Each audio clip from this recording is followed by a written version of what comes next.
네, 리츠에 관련해서는 지금 말씀 주신 것처럼 이 급락에 관련된 국내 리츠에 대한 급락에 관련된 거는 PF 레고랜드 사태가 영향을 준 거 100% 맞습니다. 왜냐하면 이 리츠가 실제로는 전에도 말씀드린 한국 리츠들은 기본적으로 만기가 24년도에 거의 돌아와요. 그런데 시장은 모두가 불안해하니까 자꾸 상환을 다 합니다.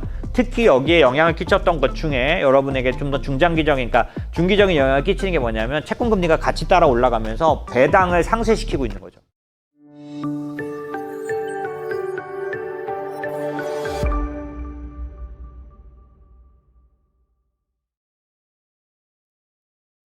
그다음 볼까요?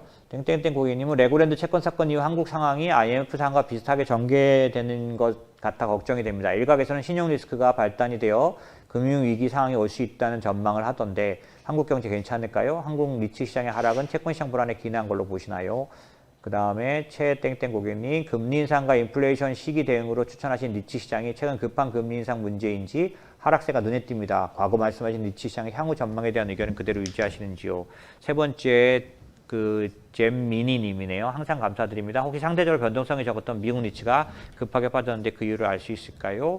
이제 이걸 설명드리려면 한국 레고랜드 관련된 한국 신용사건 얘기를 좀 드려야 되고 나머지는 리츠 얘기입니다. 그럼 한국의 신용사건 얘기를 드리면 여러분은 다 이제 내용을 알고 계시니까 제가 특별하게 말씀드릴 부분은 없는데, 예를 들어서 이 사안을 저희 같은 사람들이 좀 더 이제 여러분이 그 사태나 이런 부분들을 그런 게 문제되는구나 라는 도움을 드리려면 ABCP라는 거, PF 통해서 나오는 PF ABCP가 뭔지를 조금 알게 해드리는 게 필요한데, 뭐 내용을 읽으시거나 영상을 보시거나 하셔서 이해하고 계신 분이 계시겠죠. PF라는 건 프로젝트 파이낸싱의 약자고요. ABCP는 에셋백, C는 이제 그거죠. CP에 그냥 그대로 그냥 CP죠, 그게. 그러니까 3개월짜리 단기 어음인 거죠. 그런데 이게 3개월짜리이기 때문에 어떤 의미가 있냐면, 실제로는 그러니까 프로젝트 파이낸싱부터 설명을 드리면 어떤 아파트를 짓거나 그 다음에 어떤 뭐 놀이공원을 짓거나 뭐 이런 사업을 어떤 회사가 기획을 하면은 이걸 진행하려면 큰 돈이 들어가야 되겠죠. 일단 땅을 사야 되고 거기에 이제 시공을 해야 되고 그런 것들이 들어가다 보니까 이걸 계획한 회사를 시행사라고 하는데, 이 시행사가 계획을 한 다음에 돈을 조달하기 위해서 이 몇 가지 어떤 신용적인 보강 장치를 만드는 거죠. 당신이 나한테 돈을 빌려주면 내가 당신한테 돈을 반드시 갚을 수 있다라는 그런 신용 보강을 하게 돼요. 그런데 보통은 그 빌려간 사람의 회사가 충분히 자체 변제 능력, 삼성전자다라고 하면 삼성전자는 지네가 빌려가서 못 갚게 되면은 충분히 줄 돈 현금이 쌓여 있잖아요. 그러니까 자체적으로 이미 그 믿음이 있는데 그건 자체 신용이죠. 그런데 이 사업을 땅을 사가지고 아파트를 올리는 사업을 기획한 시행사란 데가 대부분 다 그렇게 자체 신용을 보증할 만한 데가 없어요. 다 아주 조그만 회사들이죠. 기획만 한 거예요. 그럼 이 회사가 돈을 막상 끌어다가 땅을 사고 건물을 올려가지고 분양이 돼서 실제 돈이 들어와서 갚기 전까지는 이 돈을 대주는 사람들이 의심이 들기 때문에 뭐 한 두세 가지 정도의 믿을 수 있는 거리를 이 시행사가 같이 세트로 갖고 가요. 그 중에 하나가 뭐냐면, 제가 이 아파트를 올리면, 여기에 놀이동산을 올리면, 여기에다가 무슨 주상복합 건물을 올리면, 그러니까 올릴 때 이 공사를 해주는 시공사, 그러니까 건설회사가 만약에 계획을 했던 시행사가 망하면 우리가 책임 준공하겠습니다 라는 각서를 같이 갖고 오는 거예요. 그러면 투자하거나 분양에 참여하거나 하는 사람들이 현대건설이, 대우건설이, 삼성건설이 내가 만약에 저놈이 망하면 내가 하여튼 책임집니다. 준공 다 끝내요 라고 하면 믿고 들어갈 수 있는 거죠. 지금 중국 부동산 리스크가 올리지를 못하고 있는 거예요. 돈을 받고. 그런 것처럼 내가 책임지고 올립니다 라고 하면 돈을 주기가 쉽죠. 그래서 시공사, 준공이나 그런 어떤 책임 완공에 대한 각서, 신용공여, 이게 같이 달려 있거나, 이 상품을 이제 이런 프로젝트 파이낸싱, 그러니까 어떤 프로젝트, 어떤 아파트를 올리는 프로젝트 건에 대해서, 어떤 놀이동산을 짓는 프로젝트에 대해서 파이낸싱, 돈을 빌리는 이거를 기획한 그러니까 이 상품을 만들어 가지고 차례 예를 들면 3개월마다 돌아오는 돈을 계속 다시 더 발행하는 일들을 기획해서 진행하는 그런 주된 기관이 증권사면, 증권사가 이 PF에 대해서 내가 그러면 만약에 애들이 하다가 망하면 어려워지면 내가 보증 씁니다. 그래서 지급 보증을 증권사가 끼고 들어가요. 이게 PF고, 이번에 강원도에서 나온 레고랜드라는 그 사업, 이 프로젝트 파이낸싱은 그 보증을 강원도 지자체가 섰던 거예요. 저도 법인들, 전단체나 법인들 관련돼서 단기자금 쓸 때는 서울시가 보증한 프로젝트 파이낸싱만 씁니다. 왜? 서울시가 보증을 했기 때문에. 왜? 어느 회사보다 서울시가 제가 신뢰도가 높기 때문에 지금까지 늘 그랬어요. 십수년을 그렇게 해왔습니다. 그런데 강원도가 보증을 섰는데 강원도가 레고랜드에 대해서 보증을 못 쓰겠다라고 그러니까 유지 못한다라고 한 게 된 거죠. 그래서 갑자기 이게 3개월짜리니까 어떻게 되냐면 다음 3개월 동안 빌려줄 사람을 찾아야 되는데 못 찾은 거예요. 보증이 깨진 거죠. 근데 이게 깨지니까 이 레고랜드 관련된 PF 보증이 깨지니까 무슨 일이 생기냐면 유사한 거 뭐 있어? 봤더니 디길디길해. 근데 대부분 다 아까 말씀드린 건설사 보증이나 증권사 보증이니까 어떻게 됐어요? 이번에 레고랜드 터지고 건설사 주가 폭락, 부도 얘기 막 돌고 증권사 위기, 유동성 위기설 나온 거예요. 특히 증권사 같으면 은행보다 가장 지금 금융 리스크 관련 시스템 리스크에 가장 중요한 역할을 하는 건 은행이거든요. 그것만큼 가장 안전한 건 은행, 그 다음에 보험, 그 다음에 증권, 그 다음에 저축은행 이런 데들이거든요. 증권은 3번째 정도 돼요. 규모나 여러 가지 면에서. 여기가 막 증권사 유동성 위기에 빠지게 되는 거죠. 문제가 된 거예요. 이거 코로나 때 똑같이 터졌었던 거예요. 이렇게 되니까 어떻게 돼요? 다 못 믿겠다가 돼버린 거예요. 이게 왜냐하면 아까도 말씀드린 것처럼 정부가 제대로 역할을 할 수 있는 그런 상황에서 보면 안 될 것 같은 상황인 거예요. 왜? 개입을 못 해요. 재정정책을 쓰면 영국처럼 돈을 넣어서 정부가 돈을 넣으면 어떻게 돼? 이거 국채 발행 많이 하겠네? 국채 그냥 폭등하면서 더 위기에 빠져. 그 영국 위기가 트러스 총리가 감세하면서 엄청나게 재정을 쓰겠다고 했던 거잖아요. 근데 그러려면 국채 발행하겠지? 그럼 국채 발행하면 금리 올라가겠지? 그래가지고 바로 그냥 금리가 폭등하고 그 금리가 폭등해버리니까 연기금이 디폴트처럼 마진콜 당하고 이게 연쇄적으로 일어났고 그게 계속해서 돌면서 모두를 멸망시키는 거잖아요. 이번에 레고랜드 PF도 마찬가지에 강원도가 중지했더니 그렇게 유사하게 보증 써 있는 증권사 보증, 건설사 보증이 다 의심스러우니까 왜? 말씀드렸잖아요. 건설사나 증권사는 은행보다 부실해요. 그러니까 증권사가 부실한 게 아니라 금융기관 중에 은행이 제일 덩치가 크고 제일 상각 금액도 많이 쌓아놨고 이랬는데 증권사니까 그런 위험에 딱 노출되면 유동성 위기가 오면 제일 취약해요. 왜냐하면 다 레버리지 상품들로 돼 있거든요. 그런 특성이 있어요. 근데 이번에는 은행부터 오던 위기가 그냥 바로 다 통과하고 증권을 빵 때려버린 거죠. 건설사? 회사들 중에서 건설사가 제일 그런데 취약해요. 문제가 다 그렇게 먼저 돈 넣고 하는 거고 레버리지 걸고 하는 거니까. 건설사 부실하다 뭐 이런 것들이 항상 생기잖아요. 그게. 구조적으로 산업이 그래요. 그러니까 부실한 게 아니라 공격을 받으면 제일 단단하지 않은 두 개가 먼저 공격을 받았더니만 전체적으로 흔들린 게 된 거죠. 그래서 결국에는 비상거시경제금융회의를 통해서 50조를 그냥 딱 걸고 이번 주말에 막았기 때문에 기본적으로 뭐 채권시장 안정펀드, 뭐 CP매입, 특히 이제 가장 대표적인 정책 중에서 하나는 모든 지자재로 하여금 다 연락을 해서 지자재 동의를 받았어요. 다시 재보증 넣습니다. 강원도처럼 서울시처럼 뭐 이런 보증들을 우리가 진짜 보증할게. 이번엔 그냥 뭐 제대로 보증할게. 이렇게 하게 만든. 그러니까 문제의 근원을 이제 없애버린 거죠. 왜냐하면 이게 하나둘 이게 계속 연쇄하면서 어떻게 되냐면 흑자 부도가 그냥 계속 일어나요. 결국 은행까지 갑니다. 왜 다 연결이 되는 게 은행이니까. 결국 증권사 부동 얘기 나오면은 은행은 괜찮습니까? 계속 그렇게 되는 거죠. 이거를 초기에 꺼야 되는데 지나간 한 주는 공포의 한 주였어요. 그동안 내놓은 정책이 먹히질 않았어요. 그래서 막 더 불안은 가중되고 금리는 계속 올라가고 지난주 한 주 동안 채권 금리는 계속해서 뛰었죠. 국고채는 그냥 회사채처럼 움직였습니다. 예. 국채가 이랬던 건 제가 보기에는 뭐 코로나처럼 그런 것도 아닌데도 이런 건 처음이죠. 예, 그런 면에서는 상당히 위기였고요. 지금 현재는 어떻게 보느냐? 현재로는 꽤 유효성 있는 정책을 내놓은 걸로는 보여집니다. 하지만 말씀드렸던 것처럼 이 위기가 이 근원적인 어떤 안정감을 가질 수 있는 장치, 그러니까 최종 대부자인 중앙은행의 의심에서 나온 거라서 이 의심에 대해서는 완전 안심은 못하는 상태입니다. 왜?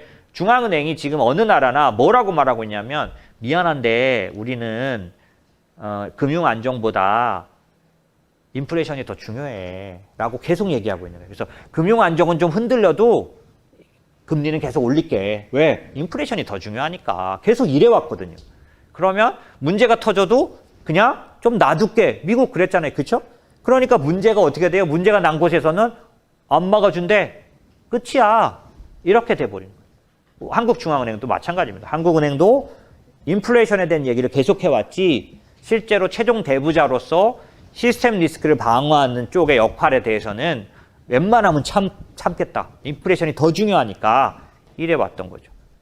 이 어려움이 왔는데도 빅 스텝을 할 거 아닙니까? 이제 이 얘기가 이제 상충되는 거죠. 어떻게 할까 이제 이 상황에서 빅 스텝을 할 거냐? 시장은 다 할 거로 보죠. 왜? 인플레이션이 더 중요하니까. 그러면 아까 말한 취약한 곳들은 어때요? 보장 장치가 없어. 그러니까 막 보장 장치가 없으면 채권자는 어떻게 돼요? 야, 아무도 안 책임져 주는데 내가 일단 돈 받아야지. 이렇게 되면 어떻게 돼요? 계속 다 돈을 먼저 다 땡겨버리면 어떻게 돼요? 경색이 일어나는 거죠. 그게 신용 위기로 가는 거지 않습니까? 지금 현재 중앙은행이 어느 나라나 이런 상태에 있기 때문에 그래서 다 이 문제들이 해결이라고 보기가 어렵습니다.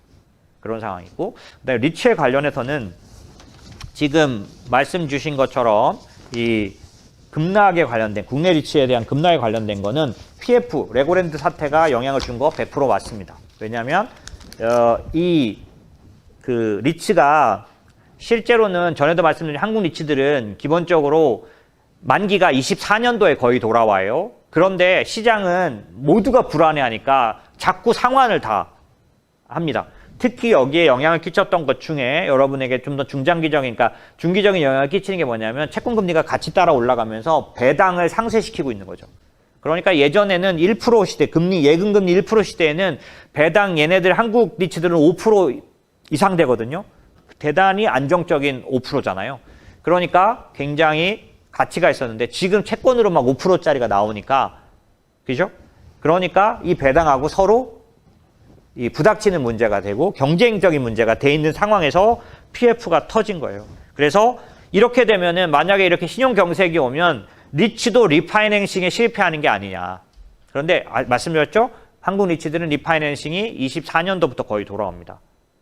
그러다 보니까 주가는 하락했지만은 기본적으로 그 상황이 제가 괜히 말씀드린 건 아니고요. 저희는 이 부분에 대해서 늘 중요하게 생각하는 데라서 최근에 삼성증권이 K리츠 그 말씀드린 그런 지금 우리나라 리츠들에 대해서 코퍼레이트 데이라는 거를 코퍼레이트 테이크웨이라 그래서 이거는 회사 투자 관련된 이런 대화를 나누는 거예요. 이걸 했기 때문에 여기에 대해서 이제 면밀히 검토한 내용들을 저희는 이제 보고 있는 거죠. 그 내용에 보면은 세 가지가 주된 내용이에요. 뭐냐면 금리 급등기이기 때문에 차입비용 최소화하고 배당을 방어하기 위한 방법. 그래서 지금 여기 우리나라 지금 한국 리츠들이 실제로는 뭐 보시면은 ES캔달 스퀘어 리츠 같은 경우에는 배당 수익률 8%대가 됐죠. 당연히 이제 이렇게 되죠. 왜냐하면 자산 편입을 늘리지 않으면 있는 그대로 해서는 배당이 올라가요. 그리고 더군다나 시간이 만약에 이게 코로나 때 리츠가 어려워졌던 건 뭐냐면 배당 삭감이란 게 있습니다. 이 회사가 유지되기 위해서 배당을 일시적으로 중지하거나 줄이는 거죠. 이번에 코퍼레이트 데이에서 가장 뚜렷하게 얘기했던 게 뭐냐면 비핵심 자산 매각해서 현금 흐름을 창출해서 배당 관련된 삭감을 하지 않겠다. 그 다음에 배당 방어하는 거죠. 그 다음에 신규 자산 취득을 중지하고 그 다음에 자산 관리와 임대료에 집중한다. 신규 자산 취득하지 않기 때문에 증자나 이런 것 전혀 참여 안 하기 때문에 배당을 깎지 않게, 배당을 잃어버리지 않게 하겠다. 뭐 이런 것들에 대한 얘기. 그 다음에 그 리파이낸싱 관련돼서 기간에 대한 어떤 그런 그 우려감을 증명하는 모든 그런 내용들을 제시했어요. 그래서 그런 것들이 예를 들면 이에스캔달은 8.0인데 배당 수익률이 맥쿼리 7%, 뭐 롯데리츠 8% 이런 식으로 실제로는 여전히 경쟁력은 있습니다. 이지스 레지던스 리츠는 7.3%, 이게 이제 이지스 밸류 리츠 10% 이런 식으로. 이게 당연하죠. 지금 여기서 삭감되는 그러니까 어떤 게 밸류에이션을 잃어버리는 거냐면 다시 임대료 계약하면서 손해를 보게 돼. 그러니까 리파이낸싱 때 그 아까 레고랜드가 리파이낸싱 하는 게 주기가 3개월이라 그랬죠. 다음 3개월을 리파이낸싱 하는데 보증이 끝나버리니까 아무도 빌려주지 않으면 디폴트 위기에 빠지는 거예요. 리츠도 마찬가지. 만기 돌아오는 자산에 대해서 파이낸싱 못하면 디폴트 되는데 말씀드렸죠. 대부분의 자산이 2024년도에 들어왔는데 예전에 벌써 몇 달 전에 리츠에 대해서 말씀을 드릴 때 그런 얘기, 그래서 한국 리츠가 그때까지는 안 빠졌던 겁니다. 근데 이 PF 위기가 오면서 급격하게 그 부분을 반영을 한 건데 배당 유지를 위해서는 전방위적인 노력을 하고 있다라는 부분인데, 이렇다고 하더라도 금리가 올라가서 기본적으로 경쟁이 심해진 부분은 아마 상쇄되지 않는 거죠. 그래서 인기도 떨어지고 얘를 팔아서 그렇게 이제 하는 부분이 있는데, 다만 공포스러운 이탈은 중지되겠죠. 지금 이제 PF 관련된 시장이 안정이 되면 리파이낸싱 때문에 혹시라도 얘네들이 디폴트 위기를 맞을까 봐 생각하는 멀쩡한 자산에 대한 엑시트는 멈추겠죠. 그런 측면에서 리츠에 관련된 부분은 상당 부분 좀 줄어들 거로는 보여집니다. 다만 금리가 똑같이 이제 더 이상 인상되지 않으리라는 그 표가 나와야 리츠도 뚜렷한 강세를 시현할 수 있고요. 똑같은 걸로 봤을 때 금리 인상의 끝부분에 와 있다면 리츠 하락의 끝부분에 와 있는 것도 똑같이 생각할 수 있는 생각이시고요. 미국 리츠 관련해서는 질문 주시기를 특별한 어떤 변동이 있느냐? 그렇지 않습니다. 다만 이제 아까 제가 말씀드린 미국 리츠 관련해서는 좋은 뉴스들이 상당 부분 있어서 지난주 동안 미국 리츠는 총수익률이 조금 더 상당히 더 좋았어요. 한국보다는. 좋았는데 이유는 뭐냐면 재계약이나 이런 부분에서 뭐 임대료나 이런 걸 더 좋게 받았다든지, 그다음에 실적 발표한 데 몇 군데들이 있었어요.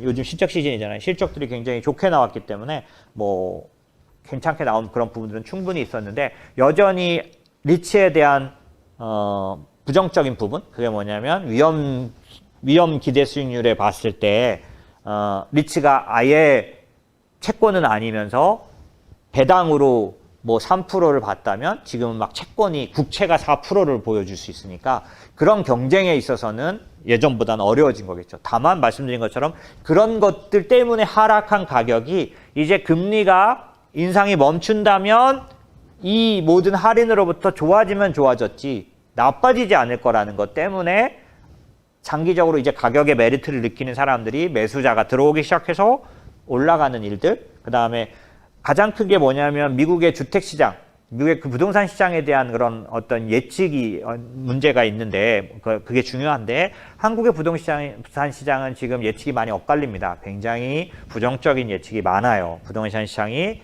상당히 붕괴될 수 있다는 얘기를 많이 합니다. 그래서 PF 같은 것들도 거봐라 라고 하는 게 될 수도 있었겠죠. 더 영향을 더 받았을 거예요. 하지만 미국의 부동산 시장, 특히 주택시장 같은 경우는 아시다시피 가격이 뚝뚝 떨어진다고 하면서도 인플레이션을 계속 올려놓고 있어서 도대체 뭐가 맞는 거야? 라고 하실 수 있는데, 미국의 주택시장은 기본적으로 수요 공급만 보면 굉장히 좋은 상황이에요. 왜냐하면 기존에 필요량이 530만 채였다면 지금 350만, 지금도 350만 채밖에 안 나와요. 그러니까 공급이 부족한 상태죠.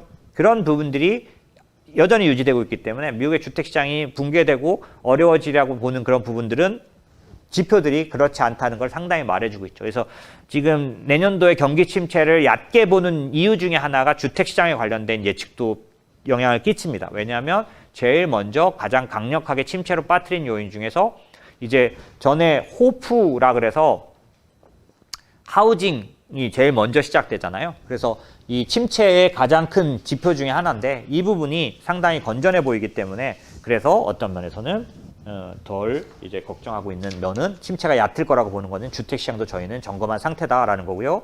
그런 면에서 미국 리츠가 지금 상태에서 더 나빠지거나 이런 부분보다는 기본적으로는 지금 할인한 것들을 상당히 회복하는 것들이 연전히 금리와 연동해서 움직일 거다라는 거고 실제로는 뭐 장기적으로 볼 때는 아까도 제가 말씀드린 4%를 견디지 못하는 금리가 과연 4%, 5%를 몇 년씩 가져가는 고금리나 이런 시대가 올 수 있느냐 그럴 수는 없어 보인다라는 게 제 생각입니다.